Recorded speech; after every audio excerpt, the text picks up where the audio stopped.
Okay, so first off, this is the lettuce section. So I've had a couple issues here and there trying to figure this out. I had to pull some of the lettuce out.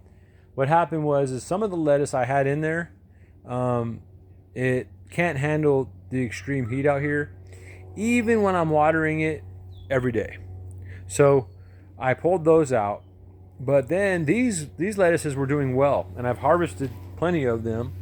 But the problem is I went away for a couple of days, and I came back, and of course, I couldn't water that day. So then this stuff started. Some of these went to seed. If you look at this, you know how you see up here that this stem is higher here.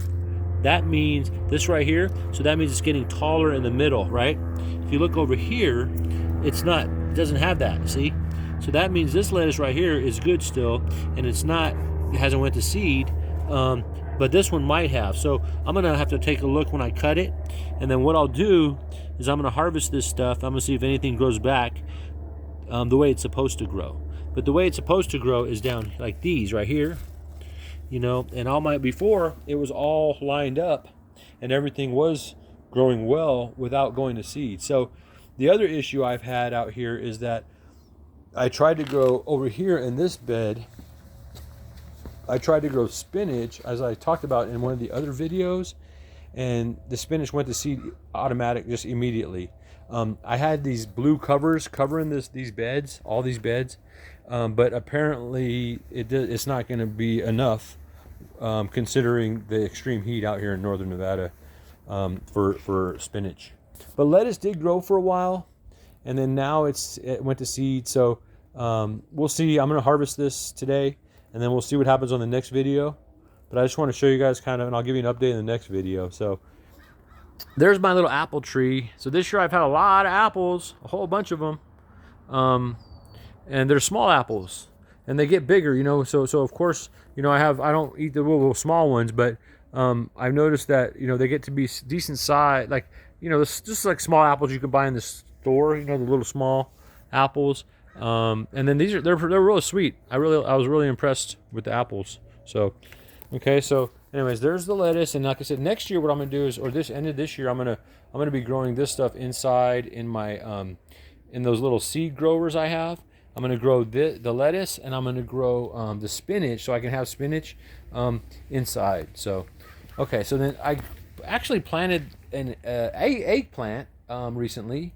This eggplant here, it's not going. There's no fruit yet. It looks like the flowers are there, so it's gonna be fruiting soon.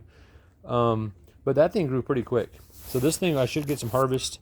It's like I said, end of July. We have a late season here in Nevada compared to like California and stuff. So, but yeah, I should be getting some Japanese eggplant for or I'm sorry, the regular egg. This is regular eggplant for the next the black beauty eggplant for the next video. Here is the kale. Now I planted this kale late, and I've already harvested it. Just like last week, I cut the whole thing down to pretty much nothing, right? And then look, it grew back to this already within a week. So I'm going to harvest this today because it's a lot, right? And so kale, and then with the heat, kale seems to like it. Seems to work well. So I'm saying thumbs up on kale. Tomato plants. Okay, so this is my tomato plant section. So I feel like I made a mistake in this section because I've heard, I've been gardening for like 11 years, and I'm still learning, so I have learned that you're supposed to rotate your crops, and different. So like basically in this area, I grew tomatoes the last 3 years, and that's not good. I probably should have moved the tomatoes to another section. So I'm wondering if that's why these ones haven't produced fruit right now. This one did, but it just wasn't growing real well, so I just pulled it off, and I'm trying to get them to go, So, but the ones that are doing well this year are my cherry tomatoes. Those things are doing really well. Like I've been using these for my salads, and as you can see, they're going to grow taller. And actually, I'm going to have this thing probably hanging over this trellis thing here. So it should have a pretty good harvest of these tomatoes this year. This is holy basil.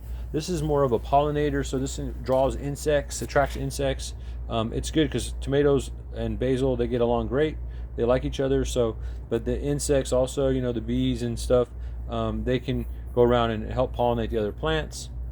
I planted another lemon cucumber plant here because I had 3 of them, and it looks like that one's starting to go. Last week that thing was down half of that size, so that thing might be ready to start making its move into the world and maybe get some fruit out of this thing. You never know. So, and then, oh yeah, and then I was showing you, this is the Japanese eggplant, right? Those things right there, you can get a lot of eggplants out of those every year. That's probably maybe my top harvest, you know. Get a lot of little eggplants. The wheatgrass, that's my dog. He eats the wheatgrass. It's good for him. I don't really eat it, but it's good for you too, you know. These are strawberries. I had some of those earlier in the year, but I only got a couple of them. Haven't got much harvest on that yet, but I'm hopeful that I'll start getting strawberries. I heard that they're not really good with the too much heat, so maybe when it cools down a little bit, I'll start getting some strawberries. Okay, so now these are the jalapeno. This is a jalapeno plant. I do have a couple of small ones growing in there.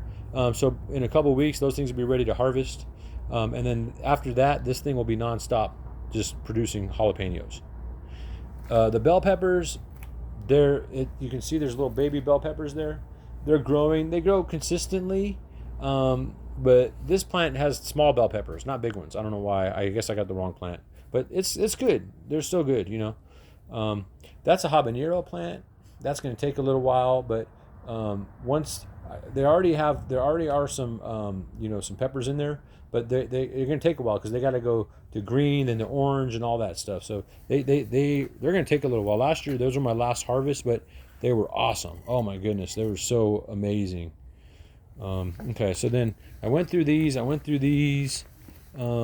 This bed, I forgot to say, this bed right here was my potatoes. We had red potatoes in here. I already harvested all of them. They just seemed to grow quicker, and they were ready to go. So I just pulled those out. So I'm probably going to plant some more of these soon because, you know, I can plant those anytime. I'll just throw some more fertilizer. These are the compost buckets we created that I have a video on that you can learn how to create your own compost buckets. So then I'll take some of that compost at the bottom, drop it on there, and then I'll you know, plant my potatoes. Basically, you just cut pieces of potatoes with the little the ones that have little knobbies on there or whatever. You can you know, just cut a piece and then have that little nub facing up, okay, and then plant it like, you know, a couple inches down, and then yeah, and then it'll produce in water, and then it'll produce potatoes. So anyway, this is my backyard garden now. With the this is my new update.